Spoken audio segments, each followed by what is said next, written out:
Confinement, couvre-feu, distanciation sociale, pour certaines personnes qui souffrent de troubles alimentaires, ce bouleversement continu depuis un an a provoqué des crises ou des rechutes.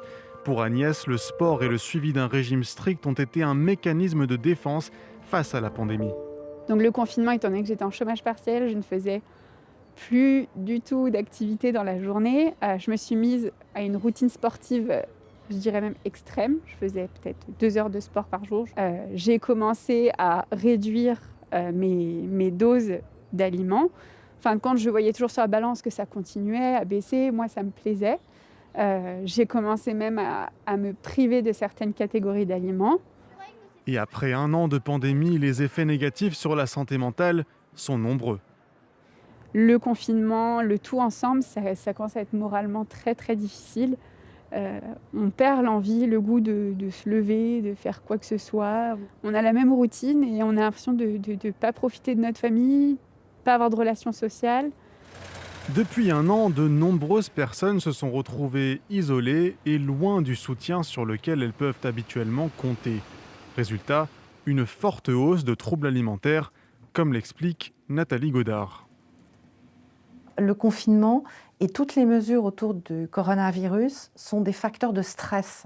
Ils sont source d'anxiété, de dépression, mais aussi de troubles des conduites alimentaires qui sont très liés à l'anxiété et à la dépression. Le support social est quelque chose qui nous aide à réguler nos émotions, à pouvoir échanger, et ça a été extrêmement perturbé, et en particulier pour les adolescents et pour les jeunes.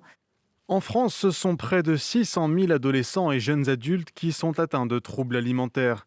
Dans certains cas, ils peuvent être fatals. C'est même la deuxième cause de mortalité auprès des 15-24 ans. C'est pour ça que Céline Casse a décidé de fonder un site internet qui met en lien les personnes atteintes et les services qui proposent une aide. Selon elle, la pandémie a rendu l'accès aux soins beaucoup plus difficile. Malheureusement, le mal-être et la détresse des patients qui souffrent des TCA a augmenté, notamment à cause du fait que certains suivis ont dû être arrêtés. Déjà qu'en temps normal, ces services sont bouchés, il y a des mois et des mois et des mois d'attente, parfois des années, enfin une année et demie d'attente. Et bien là, durant cette période de confinement, les personnes n'avaient pas accès à ces services-là, et donc certaines personnes sont vraiment livrées à elles-mêmes. Justine vit seule à Paris. Pendant les confinements successifs, ses troubles alimentaires se sont manifestés. Elle s'est sentie coupée de ses amis et de sa famille, et obtenir l'aide dont elle avait besoin est devenu une tâche laborieuse.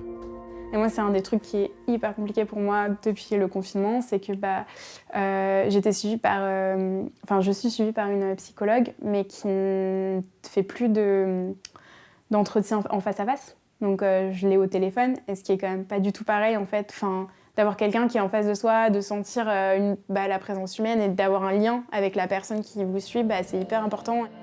La France vit désormais son 3e confinement et les personnes atteintes de troubles alimentaires se sentent toujours aussi isolées. L'un des nombreux aspects de la dégradation de la santé mentale en pleine pandémie.